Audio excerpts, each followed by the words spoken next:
اسمه مجلس الحسين. انت بلحاظ الحسين شنو؟ انت ويا الحسين علاقتك شنو؟ حاضر بين يدي الحسين كحضور ذولاك الصالحين جثوا بركبهم بين يديه، لو قريب اكو فد قربة، اكو فد عشرة، اكو فد مودة، اكو فد علاقة بس متذبذبة، لو بعيد محسوب عليه يعرفني ما يعرفني. هذه اكو فد اشياء دقية بالحياة بس هي ذوقية. يعني مثلا مرات انت الله ينعم عليك بنعمة خاصة تصير عندك، هاي تحس انه انا لو ما ذاكرني ما اعطاني،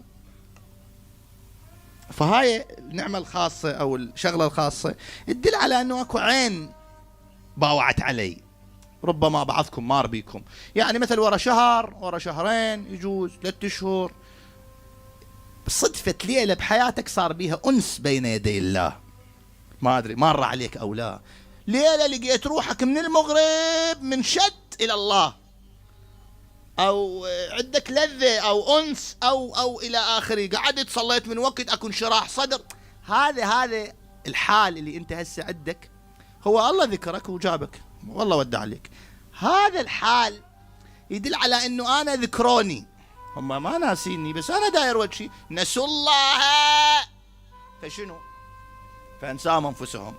يعني صاحوا له مرة مرتين يا معود تعال ابو الغيرة، ودوا له رؤية، ودوا له رفيق صالح، ودوا له محاضرة، ودوا له كتاب، ودوا له موقف وهمسوا بذانه، ومرروا جنازة بصفه، وودوا له المستشفى شاف المرضى وجاب الكذا، ما استلم. شي يسوي له بعد؟ هو مو مطفي موبايل، هذا مضيع حتى الشاحنة.